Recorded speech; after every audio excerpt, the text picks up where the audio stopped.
Thank you for coming out. It's one of the first nice days this weekend, and I know a lot of people I talked to or let me know they were going to graduations. Different people were going to weddings, as Jan said. So I really appreciate your coming out. This is a place that I love to speak at because there's the freedom to go in whatever direction you feel inspired to go in, whatever's coming in. So today's talk, is so perfect for a practice that I have in my life is that art of receiving, is how do we receive and how do we move the energy that's coming in, and whether it's for you personally or collectively or for your business, it's always interesting. So today I'm going to talk in a way that's a little less conservative, because I can here, and talk a little bit on the woo-woo side, but just some of my practices in receiving.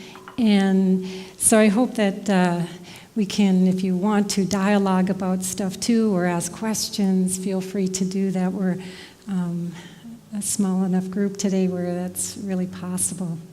So I appreciate you being here. So when we look at receiving, I looked at the definitions of receiving, and I really love some of the wording in these definitions because they are not just physical, but also in the formless as well, huh?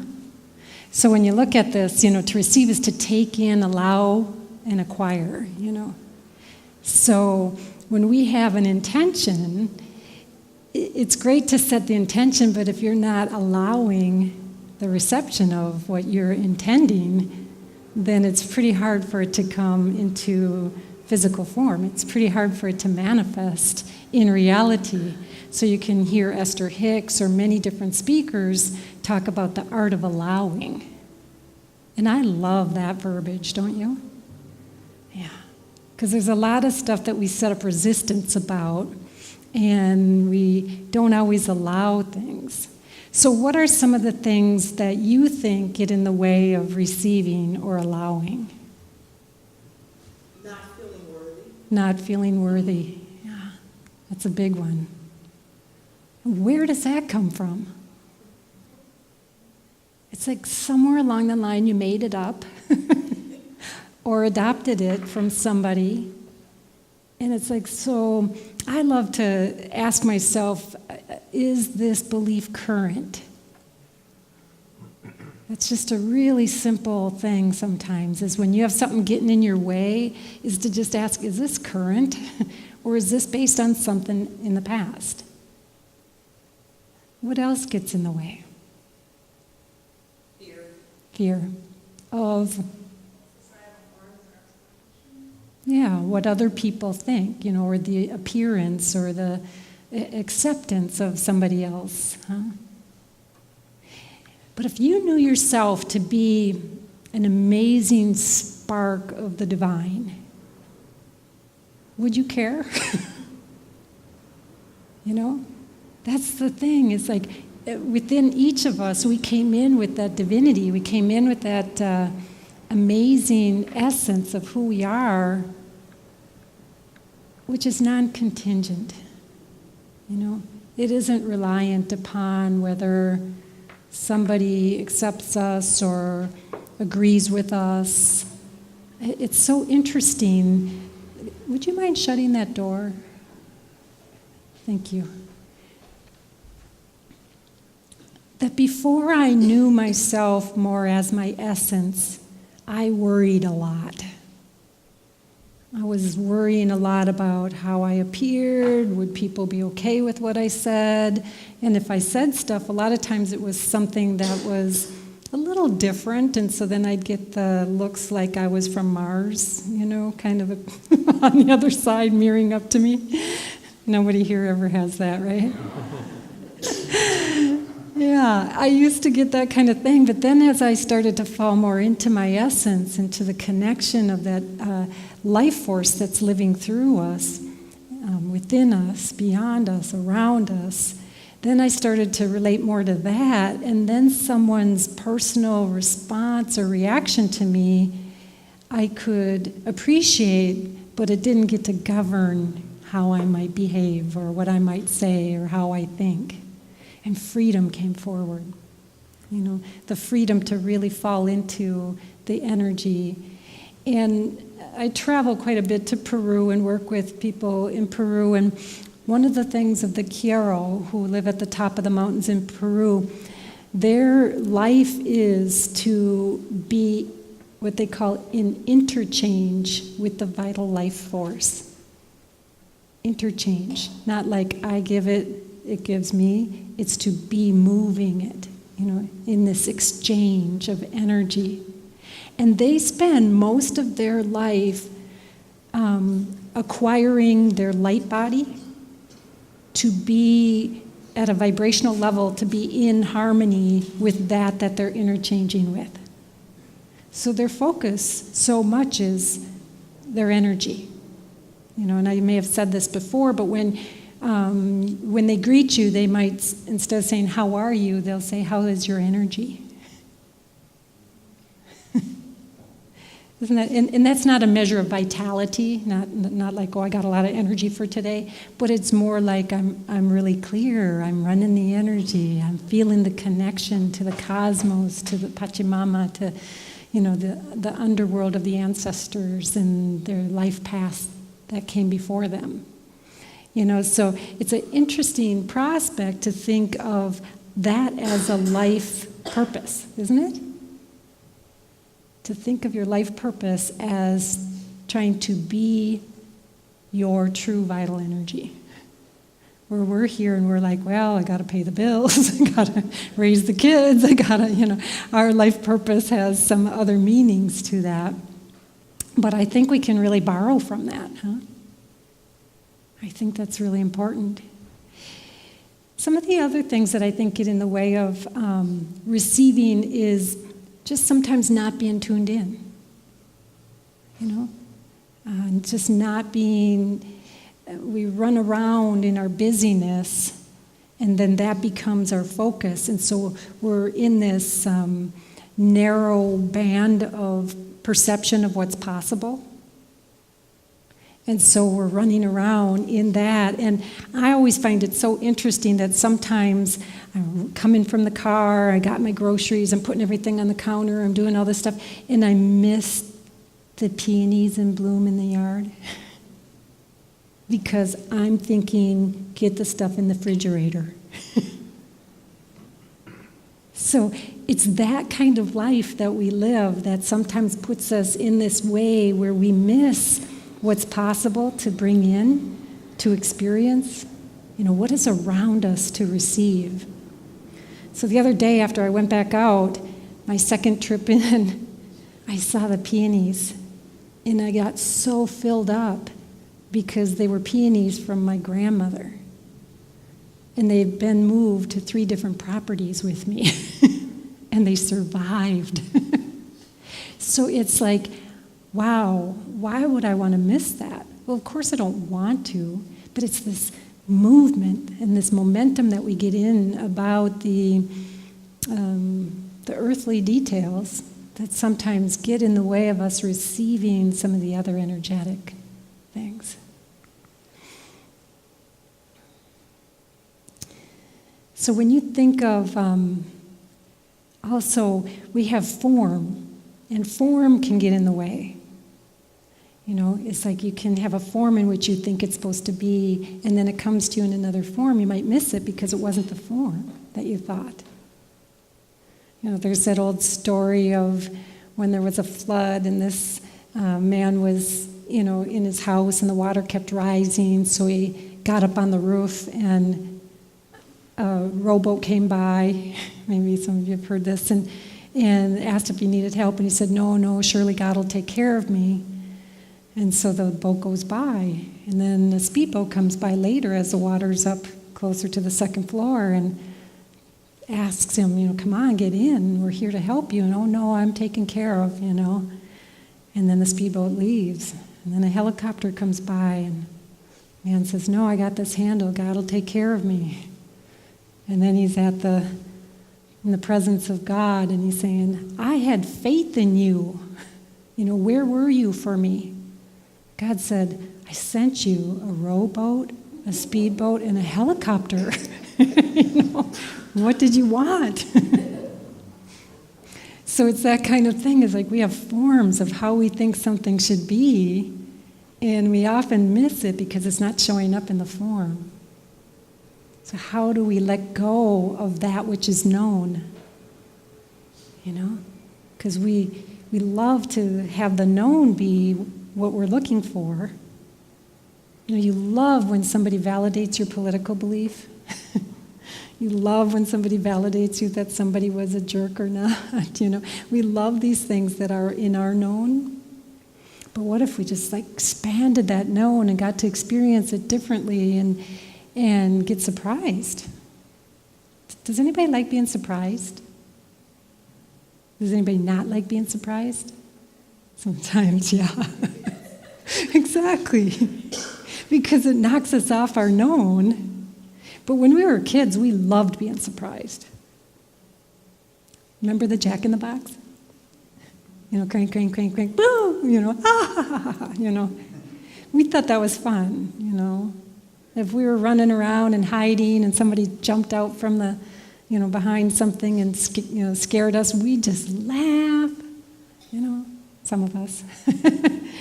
But there's this time that we get where we just want to be in our known, in our comfort zone. So when we look at the art of receiving, we have to look at what comes to mind to you about art. What do you think of when you think of art?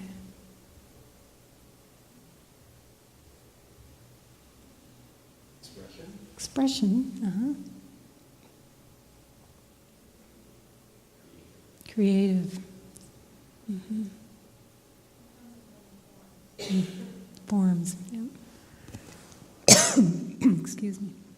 Yeah, many, many forms of art. Nobody can say one is a certain best way, right? So it's got a variety. Art is imaginative too. So we need to have that creativity and imagination, and that means that we have to sometimes try to imagine something as it's not been before. And so it's really interesting when we can start seeing things beyond what we know. Do you have that YouTube? Is that possible to line up now? Maybe some of you have seen this, but this always reminds me of moving beyond the dimension that we're used to. And it's a little video clip, about 5 minutes, and it's called Flatland. So if we'll just take yeah. So we're in the 3D, and we can't think that this is it, right? So many of you, already work and play with that which is beyond you. But could that become the norm too? As we ascend and as we keep shifting, we can keep calling in and working with that which is beyond us. So I find that's very interesting to think that and there's a movie, Flatliners, or Flatland for kids now, to help people to know that there's these realms available to us. And I always say I'm going to someday write a sitcom where it's like us down here doing life, working so hard, efforting everywhere, and all of the guides are above or below saying we're right here. Why don't you just ask? Because it's for the asking. And then as we ask, it's the allowing, the bringing us into that place to receive. So this is a cartoon I found that I thought was just so good. You got the little guys working so hard and somebody with the wheels right there. That is sometimes even in our physical reality, is there's so many people to help us sometimes. But if we ask for help, then we're seen as weak, or we have these beliefs that means they'll try to control us if we receive it, or, all those kinds of things. Those are things I used to entertain a lot. But I was reminded last week when I did a group of some of the people in the group that helped me to move, over 5 years ago when I didn't have a house for 3 months, had all my stuff in storage, finally got my house, and everybody got trucks for me and helped unload these crazy storage things. And it was like so big for me to feel that help, to get that support from other people. So we're running around, in this reality. We think that we're on this plane alone. And, it's like a tunnel vision, whatever's on our mind. So when you look up the tunnel vision, it's that something's not within your field of perception, So I don't want to be on earth in this little tube of my reality. I want to keep expanding my reality. So if you look at this kind of thing, there's stuff right around us that we're missing. When you look at a lot of things on earth, we use the earth in ways, like people will go get grounded and sit by the lake or a river. We know how to use the earth that way. We know how to use the earth in supplements and stuff like that. But what if we're kind of even limited in that? I'm just taking like one little frame of how we have ideas about something and see that it could be so much more. I had an experience back in 2006 when my husband had a midlife crisis, and it was really a shock to my system. And I went up north, and I had about, 3 days where I could hardly get up off the floor because my adrenals got all kicked up, my system kind of got thrown for a loop. Even though I was very energetic and understood how we create our realities, all that, I had all these experiences. And when I was laying on the floor, finally I had the wherewithal to think, is there something that the lake could offer me? Because I was up at my mom's and dad's place, and they were gone, and so there's this long beach and then a lake. And so I got myself up, and I remember walking down to the lake, and I just thought how soothing the water would be. But instead, as I'm walking, I called in the energy, and I asked that any energy that was there that could assist, to assist. All of a sudden, I'm walking, and my knees start going down, and I'm like thinking, what the heck, And I lay myself out, and I've got my belly to the ground. And as I'm laying on the ground, then I started thinking, the Kiro had taught me that if you ever need to get rid of hucha or dense energy, to get your belly on the ground and open up your belly and let the earth take it. So I thought, that was in my known, so I thought that's what was happening. So I got down and I thought, okay, earth, come up, Pachamama, and take all of this. But instead, bees started to come around me. And I was like, I don't know if I like this. And then I thought, see what they're here for. And I had like 3 bees combing my body and clearing my etheric and auric field. Now, I would not have known how to do that. I would not have known that was even possible. But as I had asked that any energies come in to assist, my world broke open to another possibility.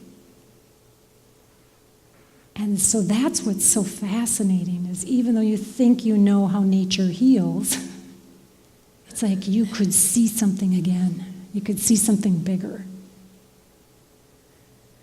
So that was another opening, And so then I started to, anytime I was hanging out near a tree, I would ask that it download me with any wisdom if it was appropriate. And I could start channeling something or get a message. Or if I had a problem, I would maybe go sit by the river and ask for the answer, but intending it. In the flow of the energy of this life force, bring forward an answer. I would intend something, and then I would line up to allow it to come in with that full belief that it's possible. So it's really fun when you start playing around with that. And then we've got like the cosmos, and that's the upper worlds in Peru. It's Hanakapacha, and it's the upper realms where the stars and the divine and the higher realms exist with answers and support. And I always knew that, yes, the spirit beings, that kind of thing, and I had beliefs like that. But then in my day-to-day stuff, I started to think, how can I be accessing that and running that energy? So I remember I was setting up one of my first offices, and it was in a triplex that my husband and I had owned. And I had all this artwork that I brought with me, and then I didn't know which I would use, and I asked it to pick it out.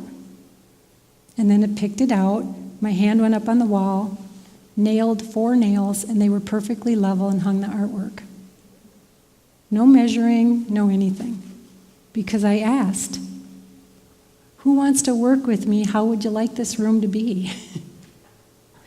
When I was at Kohl's, I remember I was looking for rugs, and I had my cart full of these rugs, and I thought they were going to be a certain color, and maybe I've shared this with you before, but all of a sudden I'm in Kohl's, and I thought, now Cindi, are you asking, what is the best energy for that room? And all of a sudden my hand is throwing out the rugs, and I'm a little conscious because it looks pretty crazy. I worked on psych units. I know what crazy looks like and what you get locked up for. And my hand is throwing, 3x4 rugs, 2x4 rugs in the air, and they're landing on shelves that are not meant to be for the rugs. And I'm like, oh my God, can you make it less public? So then all of a sudden I'm pushing my cart in a more manageable way. And then I'm like, okay, so what do you want? In come these other rugs, totally different color than I had planned, ends up looking great. So it's in this everyday kind of deal, is asking, how is this supposed to be? And is there an invitation to receive from these other places? Is there an invitation from you to line up to what's possible? It's really fun when you do that. So in other cultures, this area down here, so we have our earth plane, which has lots of beautiful energy, Mother Earth. We've got the cosmos, and then you've also got the underworld, which has to do with where you've been in your lifetimes, possibly, what you've done in your path, and what ancestors and support are there for you as well, which is a little different than some. Some always, it's the idea that it exists above, but it's that kind of thing is like, are there gifts that I could pull up from my other places, my other paths? Some people will try to access the Akashic records and bring it in that way. So it doesn't matter to me where it comes from, is that idea that you are way more than what might be showing itself today. And are we calling forward some of those things? Because maybe in another time you weren't received for having those. It wasn't allowed, or maybe you even got punished. But if you call upon, what are these gifts that I have, from these other times or spaces, and how can I call that in? So when you start seeing all of what's possible, is you have people right around you that can be in service. You've got all of these other realms that can be in service. So that allows you to kind of walk in this, I like to think of it as more upright and aligned way than this, efforting reality. Do any of you feel like that? Like you're sometimes just down here, moving in such a fast way? Yeah. So when you're aligned, it's like you receive. It's pretty hard for something to run through you when you're bent over. But when you're upright, when you're in a channel, then that reception is much better.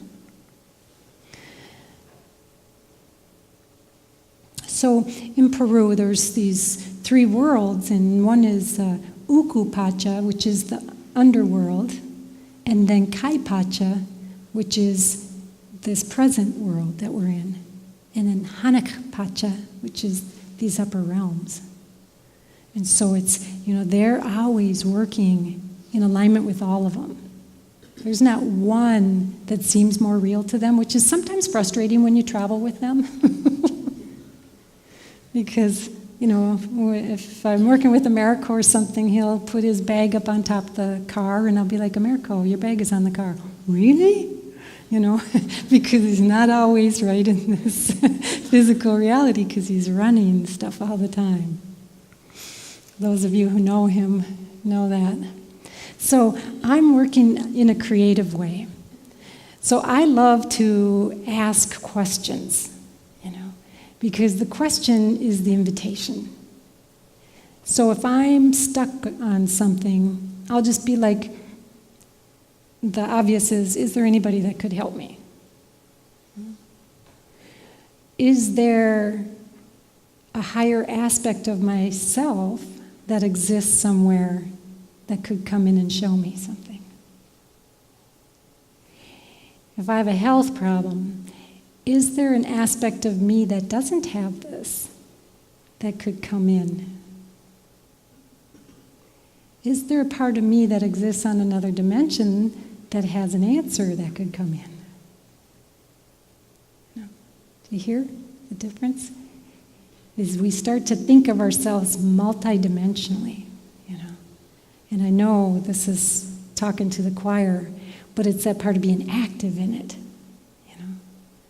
Is there a guide that could support me? Is there something that I'm not seeing that could be revealed? Is there an insight just within close to my field that could hurry up? Because sometimes it's like what you know is here, then it gets integrated here, and then there's stuff right in your field that hasn't quite gotten integrated, and then there's stuff right beyond your field that's ready to come in. And are we making room for it, and are we moving it and integrating it? So sometimes I'll have to say I can feel like something's brewing, would you just get in? Closer now. When I trained with Christine Page, a medical intuitive, she would always say, stomp your foot and say now. And we always think we don't have the right, that worthy. We're not worthy. We don't get to boss around the guides. I don't think we want to argue with them, but I do think we want to direct them. How is it that we want it? What would it look like if it could be different? That's one of my favorite questions. What would it look like if it could be different? Because then I'm asking the universe to show me the difference. Is there an expert in the field that knows how to attend to this? Every healing session I do with somebody, as I'm opening the session, I'm always asking that their higher self direct the session and that we call in only those that are experts in these areas. Because I don't want everybody. I want the experts in these areas. So it's like as we ask questions, we really start to invite the field. We invite our higher aspects of ourselves, our guides, the earth energies, the ocean energies, the cosmos, whatever you relate most to. Some people will be crystals, or some people it'll be different energies. Whatever you resonate with, go with that, but then expand. Is see that possibilities, that there's so much. So it's that part of asking questions, allowing yourself to be creative. When so many times people will limit themselves by they'll have a harebrained idea, and then their mind will tell them, oh, that'd be ridiculous. But a harebrained idea is a great thing, So if I was talking like this in a school system, when I go speak in a school system, that might not be so great. is there a dimension where I exist on another plane that could assist? Might not quite be so allowed, but in asking that their higher self or that their faith come in would certainly be. So it's that part of how do we create an idea, and then we also have to push the boundaries of what we've created, because we want to hook up to the creative energy, not the creation. So being creative is really fun. Has anybody recently created an outcome that they really wanted? Would you be willing to share it? Well, I don't know if I created it, but... Oh, wait a second, there's a microphone here.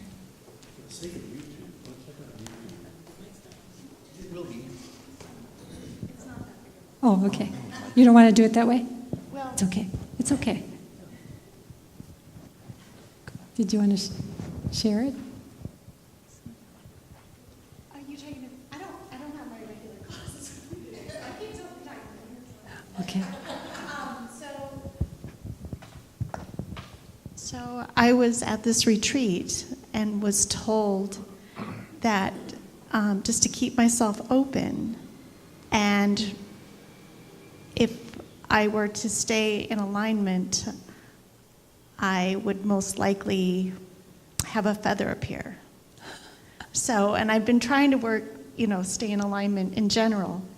But, so I, along with Jay, I was manifesting finding a feather.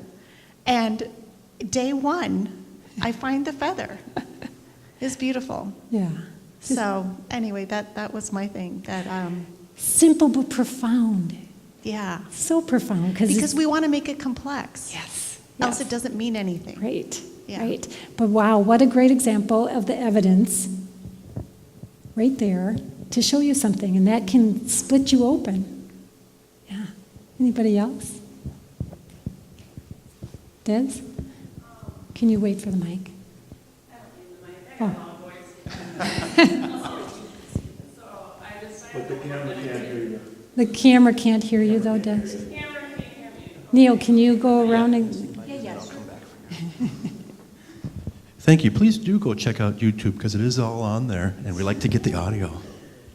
I have a notebook that I write things down with, and things down that I'm trying to manifest, or just thoughts and ideas, or take notes on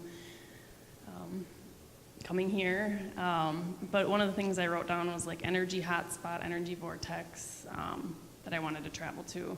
And the next week, someone that I'm going to visit was like, let's go to Crestone, Colorado, and that's an energy hotspot. And it wasn't something that I was super focused on. It was just put it out there in the universe, and then it came to me. So that's Nice. just one example. So. Nice. Yeah. Nice.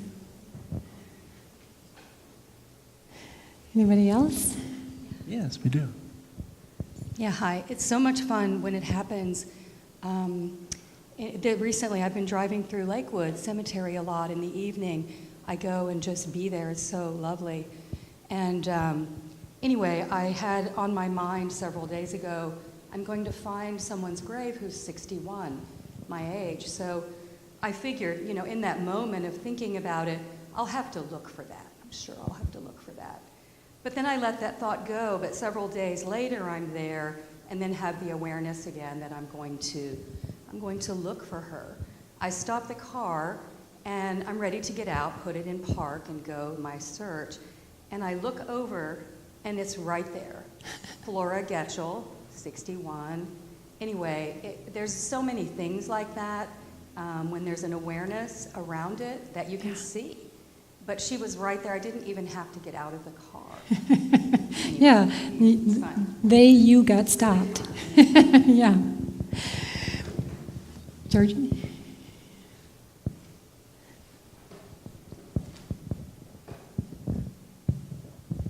This one was an exercise in a book, and it said, look for sunset beige cars. And I was like, I don't even know what that was. I looked it up on the internet, and I don't think I've ever seen one, I thought. And I saw 14 the next day. And for months after that, I saw them all over the place. I've got it out of my mind now, so I don't see that many, but for heaven's sakes. So that was just a real simple example. Yeah. It was an exercise to prove that point. Right. of the book. And they're not always so simple. You know, it doesn't always show up so quickly. I've got a family member who is living in Washington, a young guy, and he and his spouse really wanted to get out of, they live near, in West Virginia. They really wanted to get out of that area, and they wanted to get back west. So she goes to see her family, and she gets offered a job, like a dream job. So then now he's here, she's there, and they find out they're pregnant. And so now it's looking like, uh-oh, he's got to try to get there. But he loves his job, but he has a very, what would you say, rigid supervisor who doesn't want to allow him to work remotely. But he's saying, I love my job. They're not going to hire anybody if I leave. The administration has cut freezes on things, so it's not going to happen, but I love my job. So then all his coworkers started to rally and met with her, and then she said she'd consider it. And then she came and said to him a week later, no. So it was this kind of like, you know how that works? You like get close and then it doesn't show up, it doesn't. And I said to him, you know, just keep the vision. Where do you want to be? Well, I'm certainly going to be with her and my child. And we're going to be out west because we were so done, we were so ready anyways to be moving. So the week that he's moving, she gets a new supervisor. Now see, it's not even in the form that they thought it was going to come in. She gets a new supervisor who's much younger, who says, oh no, try the remote thing. Let's do it for at least a few months and see how it goes. So he goes. But you see, it's like we don't always know how it's going to come in and the beauty of the way it happens. And, you know, it's a little bit of time sometimes longer. I think we all know that. But he kept tuned in to the fact it was going to happen. He kept aligned. He would waffle a little bit, and then he kept seeing it. And that's our job, is the invitation, the alignment. You know? Invitation, alignment. So, did you have one more thing? I just had a comment, Cindy, listening to that story. So one of the words that's not up there is have patience. Patience. Yes. That's why I'm not a doctor. I have no patience. Yeah. Yes, we want to believe and have the patience. And then if it doesn't show up, then maybe there's a reason for that too. Is either the readiness for you or the planet or something bigger is also at play. Yes?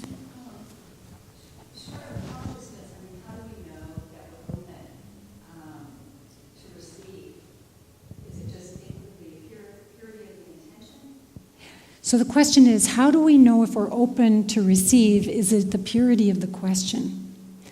That's a wonderful articulation, the purity of the question. And then I would say the lack of resistance. That would be really helpful. Yes. This is going to sound really stupid, but from the time I was really, really young, before I was on any spiritual path, me and rocks get along just great. Yes. So I collect rocks, and when we started traveling, I'd bring them home and I'd mark them, and they're in my garden. And then all of a sudden, maybe 10 years ago, I found a heart rock in Turkey. And I thought, oh, this is wonderful. So now, before I go on a trip, I said to myself, okay, you're going to bring home rocks. Doesn't matter where in the world. That's all you need is extra weight. And I don't care what size it is. So I'm looking for these rocks. And just listening to you, it was getting difficult. I was determined. You know, I'm going to find this rock. My mind is on it the whole time wherever I am. And I'd always come home with a heart rock. And then all of a sudden I thought more still before my spiritual path. You know, this is really hard work. Just think about finding that rock and it'll show up. So it was in Sedona. What a wonderful place to find a heart rock. And I was getting nowhere. But I was thinking, no, it's going to appear on one of your walks, and it will happen before you go home. And I just happened to walk, and all of a sudden I looked down. You know, you can be like this the whole trip if you're not careful. Well, I had started lifting. I looked down, and there was the heart rock. Well, I just got back from Morocco to make this, and we were on the edge of the Sahara Desert. And it's a rocky kind of a plain, and I thought, this is kind of a good place to start looking for my rock. So before we went on the camels, and I said, okay, so I'm looking for rocks. And someone said, what are you doing? I said, well, I'm looking for my heart rocks. Well, before you know it, I had 5 people all around me going everywhere looking for heart rocks for me, and coming up and asking, is this okay? Well, I ended up with a collection. I did find one. But what I've learned through this process from being a little girl is the heart rock, because my intention is that I'm going to have a heart rock. They are important to me. God only knows why. It's going to show up, and I don't have to work so hard for it. There you go. So that's what took me all Yeah. this time to figure out. Sorry that was so long. Yeah, you got to get out of your own way. Yeah, exactly. And But then you then- can get help from all these people that you just share your story with. Right, and it was there just for the asking. Yeah. And then won't it be fun when the square rock starts to jingle for you? That's just me messing with you. I always like to push people a little bit out of there. No. Okay, so thank you for your sharing. I wanted to do just a quick meditation to kind of line you up energetically for receiving and connecting and to kind of work in this way. So if you are up for it, just relax.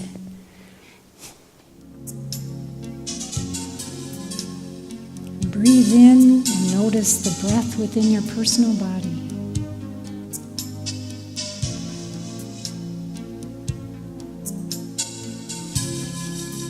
And thank your body for being your vehicle.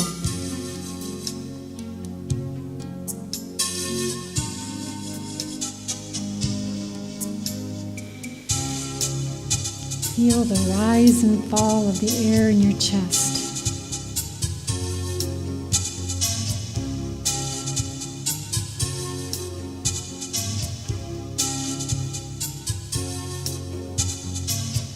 Notice the places of tension or discomfort. Take the breath into those places.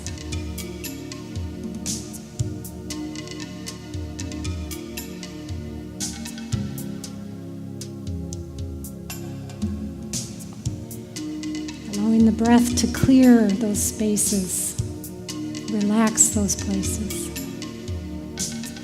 and expand those places.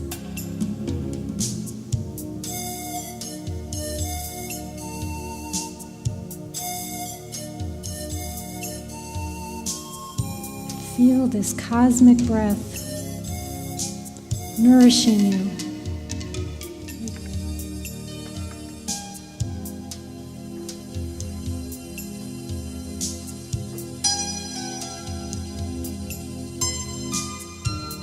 See yourself as worthy and aligned in the presence.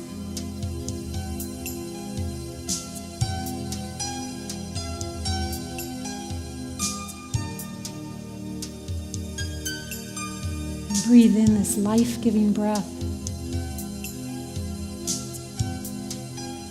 The breath that holds the patterns and the blueprints to your lifetime now,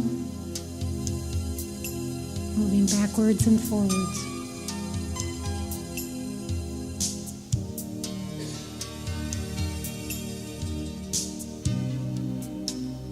You're a spark of light, a God particle.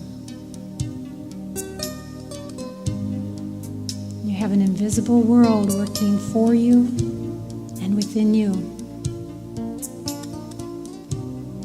receive this.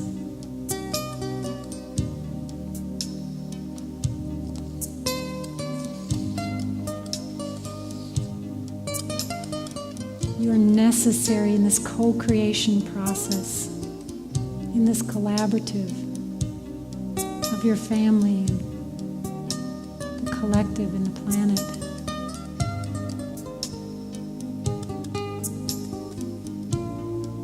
Breathe in this universal energy and breathe out your thoughts. Only those thoughts that don't serve you.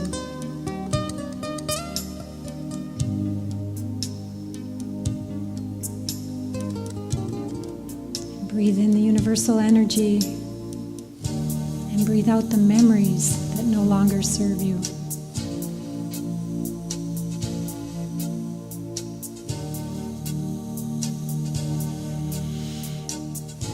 Breathe in this energy and release any habits that no longer serve you.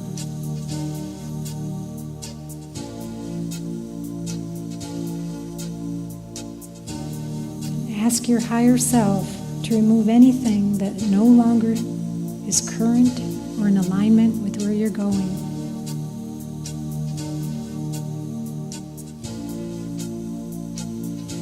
Ask to reconnect to the unseen world.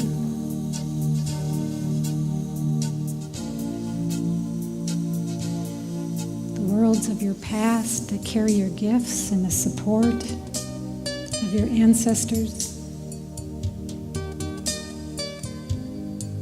Bringing in the guidance and skills that existed in your past.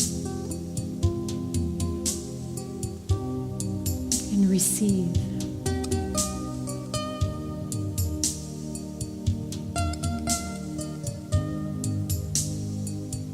Imagine the filaments forming to bring greater connection to those gifts.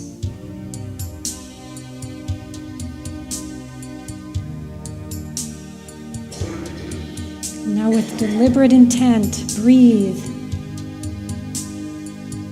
And breathe in the fresh point at which the universe is to connect with you now.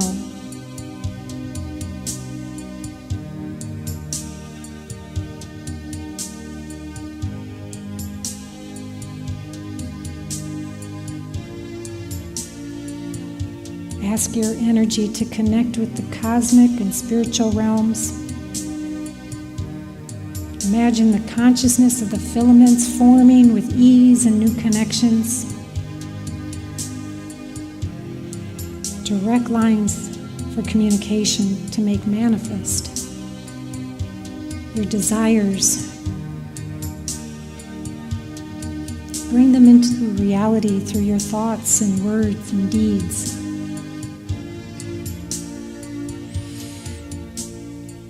Receive.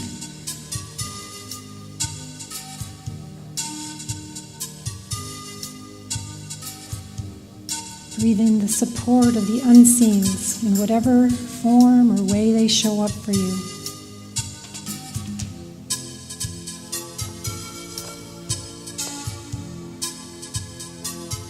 Feel the light of their presence filling your being.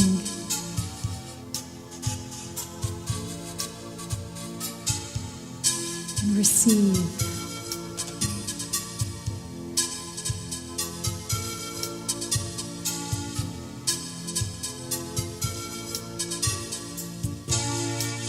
Bring in the ability to see past what is known.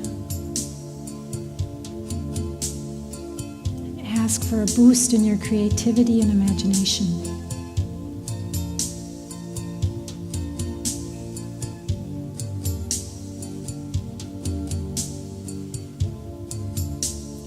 Breathe in a renewed faith in the fact that you're supported.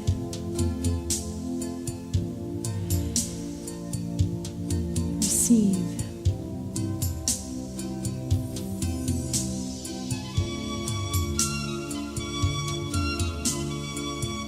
And lastly, call in the vibrations and frequencies, the support for not only you, your families, your communities,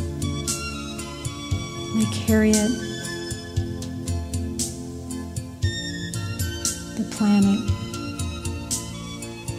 and the universes beyond.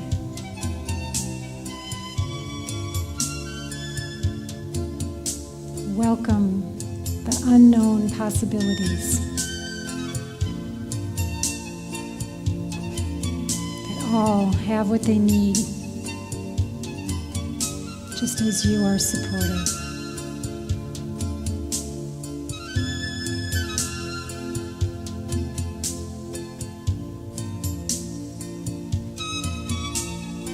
Ask that your system integrate and calibrate these new frequencies, this new alignment,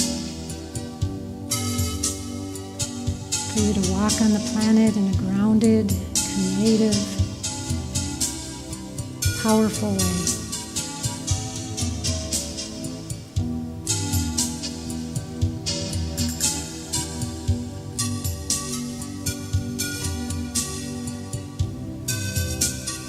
Feel the back of the seat on your back, underneath you. Pachamama at your feet. And ground the energies.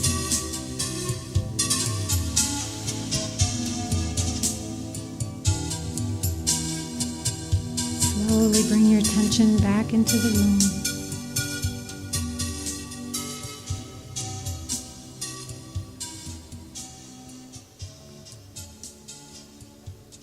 Open your eyes. Yeah. So in closing, I just wanted to read a short writing from John O'Donohue that says, "We seldom notice how each day is a holy place, where the Eucharist of the ordinary happens, transforming our broken fragments into an eternal continuity that keeps us. Somewhere in us, a dignity presides that is more gracious than the smallness that fuels us with fear and force, a dignity that trusts the form a day takes. So at the end of this day, we give thanks for being betrothed to the unknown and for the secret work through which the mind of the day and the wisdom of the soul become one." John O'Donohue from Bless the Space Between Us. Any personal intentions that you want the group to get behind?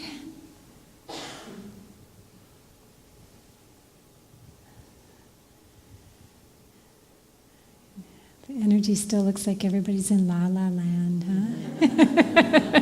Sorry for the abrupt change we had to make. All right, so in the tradition of the Quiero, we're going to do a Selka. Huh? Actually, let's do the three worlds. So the first world is Ukupacha. Can you say that? Ukupacha? And when we do that, we go down Ukupacha to the lower world. Claypatch, Hanakpacha. Okay, we're going to do it 3 times. Ukupacha, Claypatch, Hanakpacha, Ukupacha, Claypatch, Hanakpacha. Faster. Ukupacha, Claypatch, Hanakpacha, Ukupacha, Claypatch, Hanakpacha.